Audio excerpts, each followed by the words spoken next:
What's up, you guys? So as you can already tell from the title of this video, this is going to be a big toy that we're going to be reviewing today. In fact, it's so big that I'm going to be recording some of the video like this, and we're going to be reviewing the Hammond collection Tyrannosaurus Rex.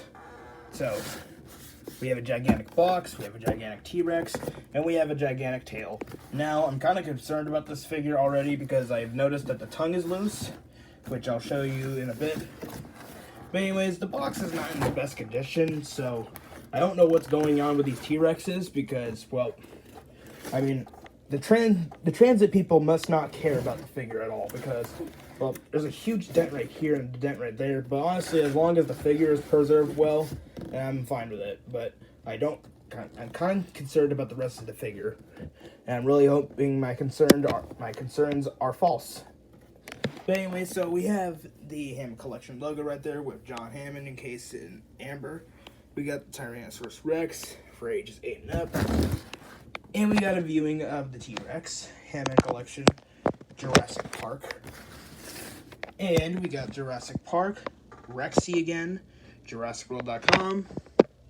Colors and decorations may vary. Hammond Collection again. And the very infamous scene whenever the T-Rex won against the Raptors and showed the When Dinosaurs Ruled the Earth banner. Anyways, Tyrannosaurus Rex. With epic power and colossal force, the Tyrannosaurus Rex is the ultimate carnivore when dinosaurs ruled the Earth. Alright, so now let's open this thing. So, I'm kind of concerned that this is a return item because the box looks beat up and there's a little piece missing from here, so I really hope I did not just get a return. To T-Rex. Because usually whenever someone returns something, well, a lot of the time whenever people return products, it's just because something happened to be wrong with the product. So I really hope that this isn't reflected towards me. I mean, it probably shouldn't because I can still see some straps on it. Anyways, let's get this thing out of the box. And now I'm going to be cutting out the rest of the tape with a screwdriver.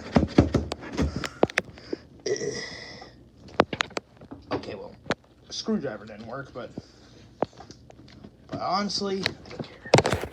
So now let's get this beast out of here. Oh, and we'll look at that. We got the tail out already. So I guess that this thing is not the most secure thing in the world, and the tongue, whenever I try raising it up, it just flops back down, which is honestly kind of concerning for this figure. So I'm going to set the device down and pull out the T-Rex.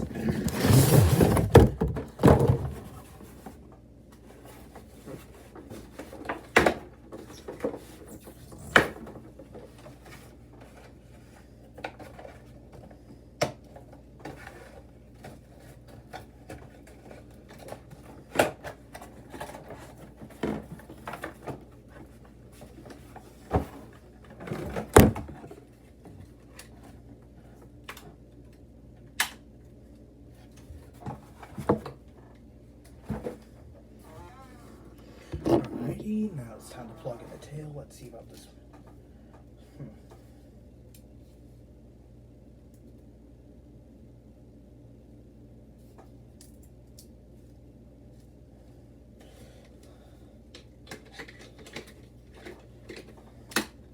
Alrighty, now I'm going to pose the figure a little bit to see if it works just fine.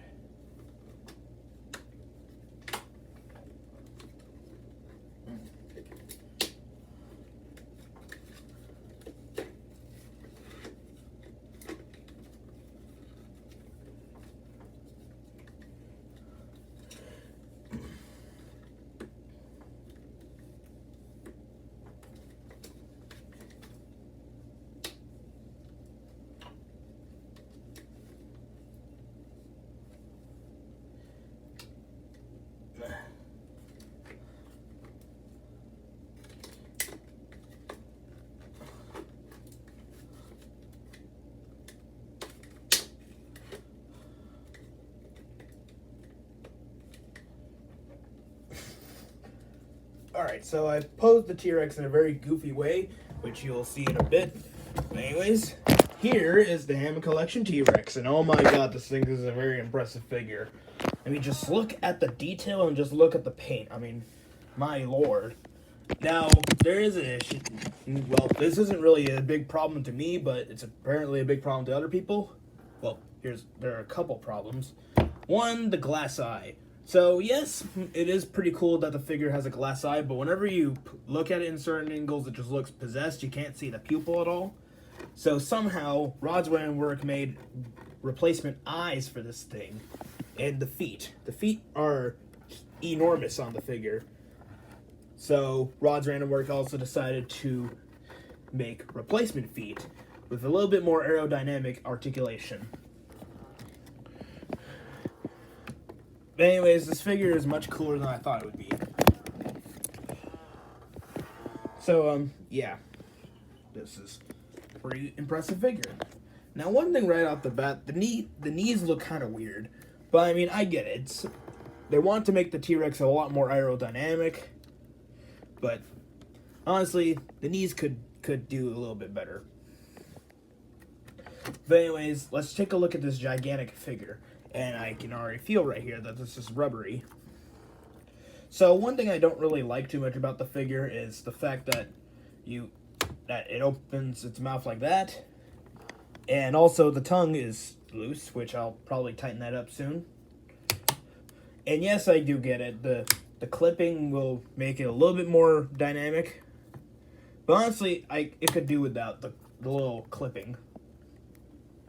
Because all the clipping will do is to just limit the articulation of the mouth. Like with the Metriacanthosaurus, or like with the Roar-Attack Metriacanthosaurus. It opens like that. Yes, it doesn't stay, but I mean, it's kind of better than this. But honestly, this is an impressive figure. Like, honestly, I am impressed with this figure. I honestly thought that this part would be plastic as well, along with the rest of the figure. Yes, it is still technically plastic, but I didn't mean like I didn't mean like plastic like. Well, I didn't mean like rubbery plastic. I meant like that kind of plastic. The plastic that sounds like. Or. Now let's just take a look at all the articulation you get on this figure. So we've already. Sorry about the other cutoff. That was just my mom warning me that I have to go to the shower. But anyways, we've already established the jaw articulation and the tongue articulation. The tongue is pretty loose on this figure. Like, you can't have it up without it going down. So, we already covered that. And the head is on a nice ball joint. And the neck is on a very tight ball joint. Like, I should probably set my tablet down on something. So that way, well, hold on. Alright, so, this is the first time I've done this in years, but anyways, either the articulation on the neck is pretty limited, or it's just like, it can swivel easily, but can't really, like, well, I mean, it can kind of do the same stuff. And the arms can rotate 360. And they can spread out.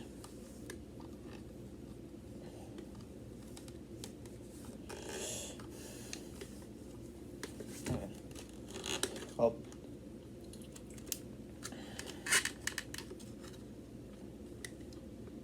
I don't know what's going on here, but